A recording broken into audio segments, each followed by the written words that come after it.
दुख में सुमरन सब करे, दुख में सुमरन सब करे, सुख में करे न कोय, जो सुख में सुमरन करे, तो दुख काहे का होय।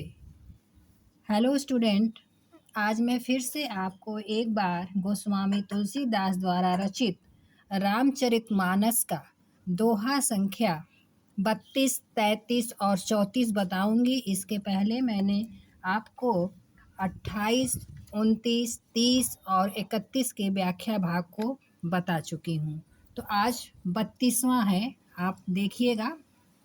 प्रिया हास रीस परिहरु मातु विचारु विवेकु, जेहि देखो अब नयन भरे भरत राज अभिषेकु।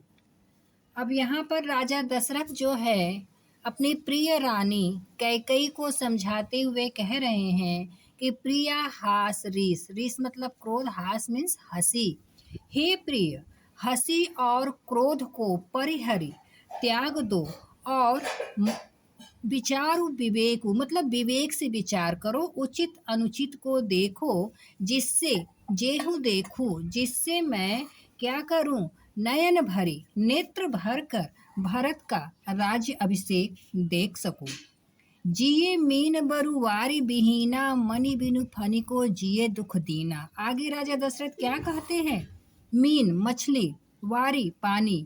वो कहते हैं कि हो सकता है, संभव हो कि मछली जो है बिना पानी के जीती रहे, वारी विहीना पानी के बिना जीती रहे, और मनि बिनु फन के जिए दुख हीना। और जो सांप है वो बिना मणि के दुखी होकर जीता रहे। कहूँ स्वभाव न छलु मन माहू, जीवन मोर राम बिनु नाही। लेकिन वो कहते हैं स्वभाव से करता हूँ, मेरे मन में कोई भी छल नहीं है, लेकिन मेरा जीवन जो है वो राम के बिना नहीं है। समुझी देखु जिय प्रिया प्रवीणा, जीवन राम दरस अधीना। राजा दशरथ कैकई को हर तरीके से समझाने का प्रयास करते हुए कह रहे हैं कि हे चतुर प्रिय, प्रवीणा चतुर, हे चतुर प्रिय जो है कि मन में समझकर तुम देख लो, जीवन राम दरस अधीना, मेरा जीवन जो है वो राम के दर्शन के ही अधीन है। सुनी मृदु बचन कुमति अति जरही, मनहु अनल आहुति घृत परही।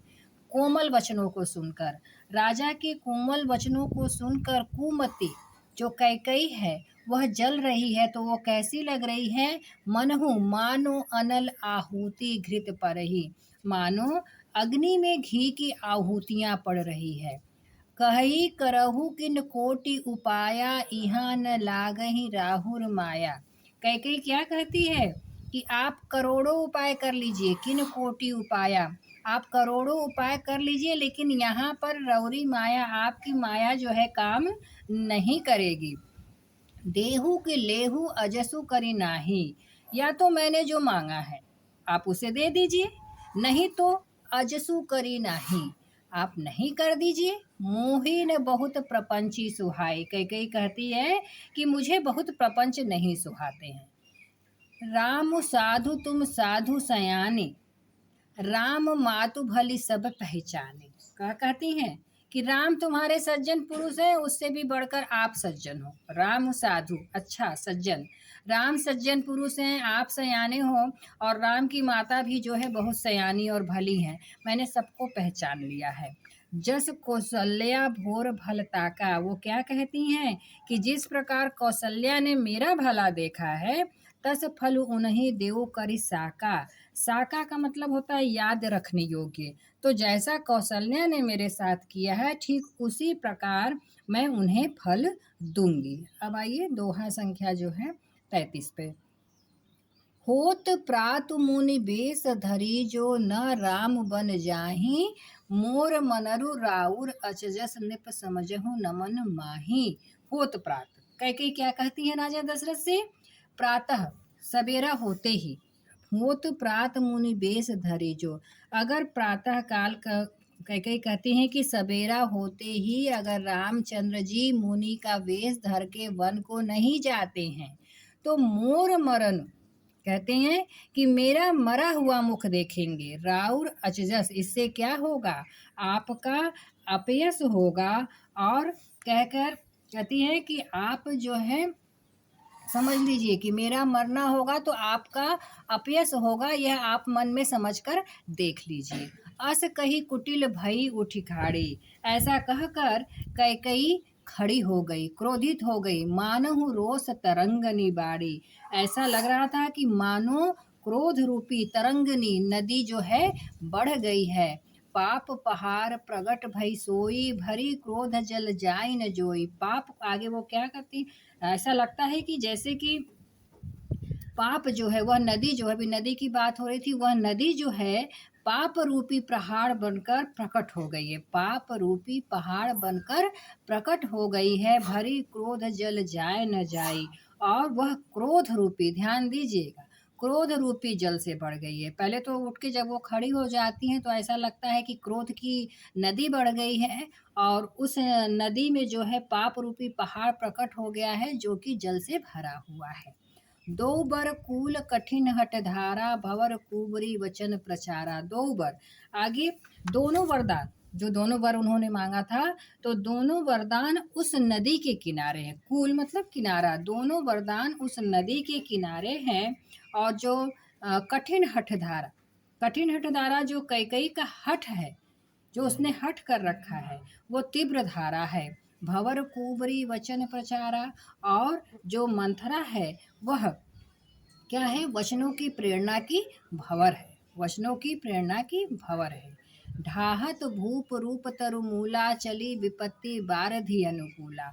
आगे वो कहती है, आगे क्या कहते हैं कि ढाहत भूप रूप तरमूला, ढाहत भूप रूप, वह क्रोध रूपी जो नदी है, वो ऐसा लगता है कि दशरथ रूपी, भूप रूप मतलब राजा दशरथ रूपी, राजा दशरथ रूपी जो है वृक्ष को जो है जड़ से उखाड़ कर फेंक देगी, और चली विपत्ति बारिधि अनुकीला, और मूल से ढहाती हुई जो है विपत्ति रूपी जो है कि समुद्र की ओर बढ़ती चली जा रही है। लखी नरेश बात पूरी साची, राजा ने समझ लिया, अब लखी नरेश राजा ने अब समझ लिया कि ती मिस मीचू शीस पर नाची। सचमुच, सचमुच जो है स्त्री के बहाने, मिस मतलब बहाने, स्त्री के बहाने मेरे सर पर जो है मृत्यु नाच रही है। गही पद विनय कीन ही बैठारी, राजा ने कैकई के हाथों को पकड़कर विनय करके उन्हें बैठाया। और जनी दिनकर कुल होश कुठारी, और क्या कहते हैं कि गही पद, पद मतलब यहाँ पैर है, राजा ने कैकई के चरणों को पकड़कर उसे बैठाया, और कहा कि जनी दिनकर कुल होश कुठारी, तू जो है सूर्य रूपी वृक्ष के लिए कुल्हाड़ी मत बन। मांगू माथ अब देहूं तोहे, राम बिरह जनी मारिस मोहे। मांगू माथ, तू मेरा मस्तक मांग ले मैं तुझे दे दूंगा, मांगू मात, तू मेरा मस्तक मांगू मैं तुम्हें अब ही दे दूंगा, लेकिन राम बिरह जनी मारस मोही, लेकिन मुझे राम के बिरह में मत मार। राखू राम कहू जेहि तेहि भांति, नहीं ते जरही जन्म भर छाती। कहते हैं कि तुम किसी भी प्रकार से जो राम को रख लो, राम की रक्षा कर लो, नहीं तो जन्म भर अपनी छाती को पीटती रहोगी, अर्थात कि पछताती रहोगी। अब अगला 34वां। देखी व्याधि असाध नृप परेऊ, धरनी धुनि माथ, कहत परम आरत बचन राम राम रघुनाथ। देखी व्याधि, राजा ने देखा कि व्याधि मतलब रोग, असाध मतलब असाध्य है।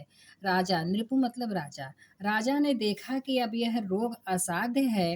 परेऊ धनन धुनि माथ, तो वो अपने माथे को पकड़ लेते हैं, और कहत परम आरत वचन राम राम रघुनाथ, और बहुत आर्त वचन में, दुखी वचन में, व्याकुल होकर वो राम राम कहते हुए सिर पटक कर, धुनीमा सिर को पटक कर जमीन पर बैठ जाते हैं। व्याकुल राउत शिथिल सब गाता, करिनी कल्प तरु मनहु निपाता। व्याकुल राउत, राजा व्याकुल हो गए, शिथिल सब गाता, शरीर, उनका सारा शरीर जो है शिथिल पड़ गया। करनी कल्प तरु मन ही निपाता, ऐसा लग रहा था कि मानो कल्प रूपी जो वृक्ष है उसको करनी मतलब हथनी ने उखाड़ फेंका हो। कंठ सुख मुख आव न बानी, उनका गला सूख गया, उनके मुख से कोई बात नहीं निकल रही थी। जनु पाठनु दिन बिनु पानी, ऐसा लग रहा था, पाठनु यहाँ पहिना नामक एक मछली है, तो जनु ऐसा लग रहा था मानो पानी के बिना नामक मछली जो है तड़प रही है। पुनि कह कटु कठोर कैकई मनहु धाय महु माहर देई। फिर से क्या कैकई फिर से कड़े वचन बोलते हुए कहती है तो ऐसा लगता है कि मानो धाय महु माहुर देही। माहुर मतलब वह जहर भर रही है। फिर से कठोर वचन में बोलती है तो ऐसा लगता है मानो वो जहर भर रही है। जो अंतहु अस कर्तव्य रहेबू भागु मागु तुम्हें केहू बल कहू। कैकई क्या कहती है कि जब तुम्हें अंत में राजा जी ऐसा करना ही था तो मांगो मांगो ऐसा आपने क्यों कहा।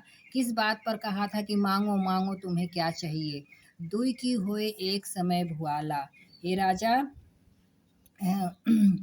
दुई की होए मतलब दो काम एक साथ नहीं किया जा सकता। कैकेयी कहती है कि दुई की होए समय भुआला हसब उठाए फुलाए माला। कहती हैं कि दो काम एक साथ नहीं हो सकता है। क्या ठहाका मारकर हंसना और गाल फुलाना दोनों एक साथ हो सकता है। दानी कहाऊ अरु कृपनाई होई की खेल कुशल रोताई। या आप दानी कहाना और कंजूसी करना। कहती हैं कि दानी कहाना और कंजूसी करना क्या ये दोनों एक साथ हो सकता है। होए कि खे कुशल रोताई। और वो कहती हैं कि क्या राजपूतानी जो होती हैं क्षेम कुशल से रह सकती हैं रहताई रह सकती हैं। लड़ाई में कहना चाहती हैं कई कई कि लड़ाई में बहादुरी भी दिखे और चोट भी ना लगे। छाड़हु वचन को धीरज जाने अबला जिमि करुणा करहु तनु प्रिय तनय थाम धरनी सत्य संग कहु निसम परनी। छाड़हु वचन कहते हैं या तो प्रतिज्ञा को छोड़ दीजिए। छाड़हु वचन के धीरज आप अपनी प्रतिज्ञा को छोड़ दीजिए धैर्य को धारण कर लीजिए। जानी अबला जिमि करना क्राहूं और एक असहाय स्त्री की भांति जो है रोइए पीटिए मत। अबला जिमि करुणा क्राहूं आप एक असहाय स्त्री की तरह रोइए मत। तनु प्रिय तनय थामु धरनी सत्य संग कहूँ निम संबरनी।